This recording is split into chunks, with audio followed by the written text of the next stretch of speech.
এটা হচ্ছে আমাদের স্কুলের ক্লার্ক। দেখুন, মদ খেয়ে টলে টলে যাচ্ছে, ছাত্রছাত্রীরা ধরে নিয়ে যাচ্ছে। এটা ধরমপুর স্কুলের ক্লার্ক। নাম কি ওনার? আপনার নাম কি? নামটা কি গো? এর নামটা কি গো স্যার?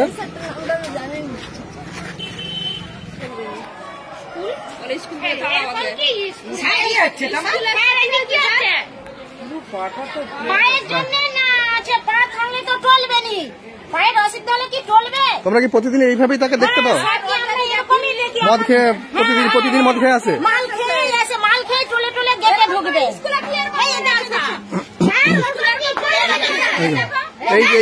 এই জিনিসটা আমরা মানতে পারছি না।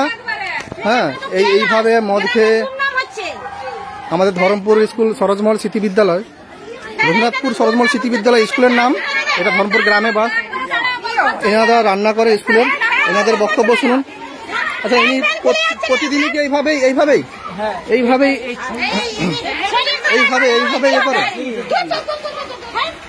দেখুন কিভাবে এটা অভদ্রতা, একদম এর বাইরে চলে গেছে। প্যান্ট খুলে দেখাচ্ছে।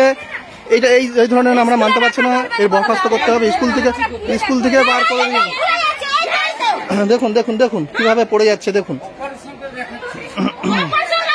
আচ্ছা, প্রতিদিন আপনারা রান্না করেন না? স্কুলে আপনারা রান্না করেন। এইভাবেই স্যার এসে। এনার নামটা কি জানো? শঙ্কর স্যার। আচ্ছা, ঠিক আছে। ধন্যবাদ সকলকে আপনাদের। আচ্ছা দাদা, এই যে এইভাবে দেখলেন আজকের যে ঘটনাটা, এটা কি রেগুলারই এরকম ভাবে? প্রতিদিনই হয়। দেখি এই যে আমাদের ধরমপুর সরোজমহল স্মৃতি বিদ্যালয়, হ্যাঁ, এখানে উনি হচ্ছে ক্লার্ক। ওনার নেশা ভাঙ করে এইভাবে তো প্রতিদিন করাটা উচিত না। ওনাকে তো বরখাস্ত করতে হবে এখান থেকে। হ্যাঁ, কিন্তু আপনারা সবদিনই দেখতে পান না যে এইভাবেই প্রায় প্রতিদিনই প্রায় এরকমই করে। এটা কি ধরমপুর স্কুলে কাজ করে? হ্যাঁ, ও ঘন্টার কাজ বাজে। হ্যাঁ, ক্লার্কের কাজ করে, তাই? ক্লার্কের কাজ করে, হ্যাঁ। আচ্ছা। আপনার নাম? বিশ্বজিৎ বিশ্বাস। আপনার বাড়ি? ধরমপুর।